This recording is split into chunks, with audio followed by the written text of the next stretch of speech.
What if I told you that every confusing word problem is having a simple 3-step map to the answer?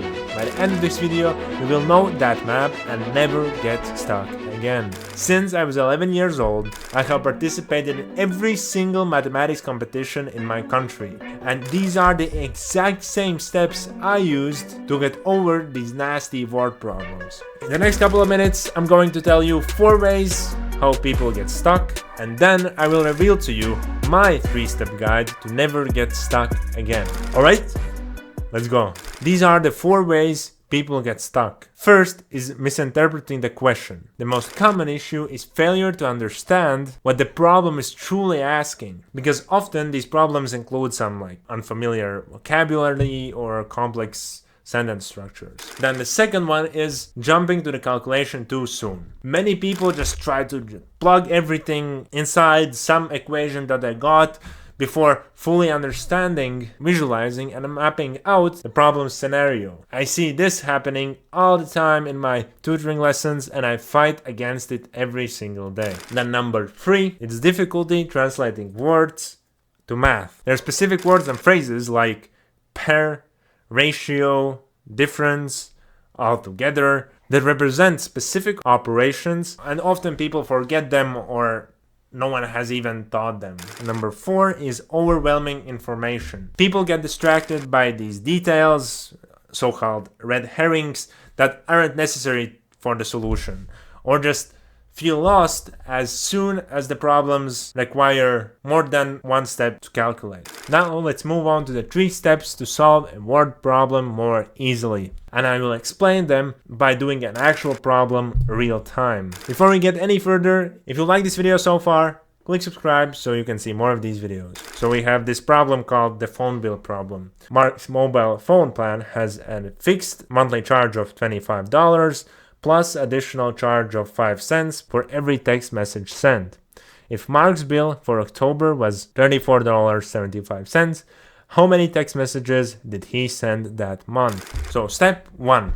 Understand the problem. Start this step by reading it twice. So you read the first time to understand the general idea, and then you read the second time very slowly to pick out the important details. Okay, let's read our problem once again, slowly. So Mark's mobile phone plan has a fixed monthly charge of $25 plus an additional charge of 5 cents for every text message sent.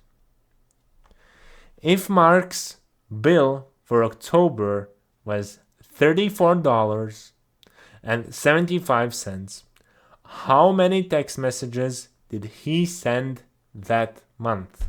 Now I understand what's going on here. Then you identify the goal. So determine precisely what the question is asking you to find or calculate. So in our problem, we can see that our goal is to calculate how many text messages Mark sent. Okay, that's pretty clear. And lastly, in the first step, circle and highlight the key information. So you go through the text and underline or circle numbers, units, and mathematical operation words like sum, less than, or each. So in this problem, we have to circle a fixed monthly charge of $25. Then we have additional 5 cents per message. And lastly, the bill for October is $34.75. Okay, now we got the key information. So with that, the first step is done. The goal of the first step is to ensure that you understand at least what's going on here. Now step 2 is visualize and plan. People struggle understanding words, but people love seeing drawings. That's why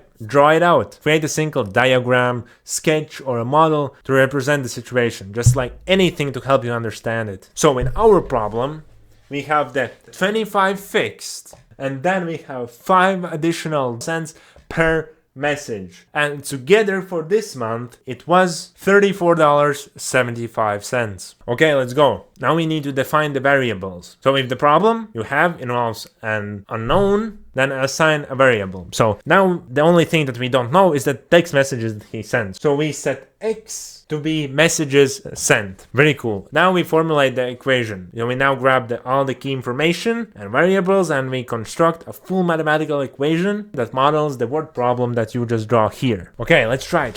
So we have the $25, then we add up $0.05 per message.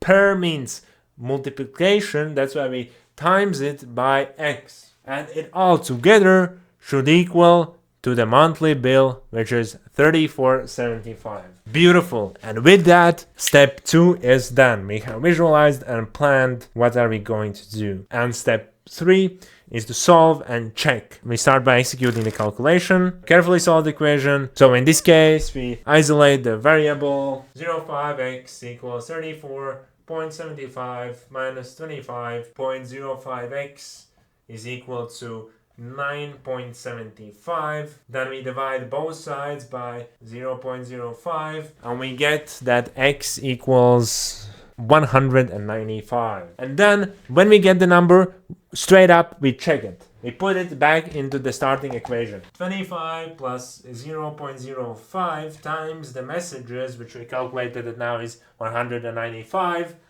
We get 25 plus 9.4745 and we get 34.75. So it matches the bill, so we calculated it correctly. And lastly, include units. Always ensure that your final answer is clearly labeled with the correct units. So this time we have dollars. Don't forget to add that. And the equation is solved. To recap, this is how the final 3-step system looks. First step, understand the problem by reading it twice, defining the goal, and highlighting key information. Step second, visualize and plan by actually drawing the scenario, defining the variables, and writing the equation. And step number 3, solve and check by executing the equation, checking the final number, and adding the correct units. Try this in your next word problem and tell me in the comments below how it went.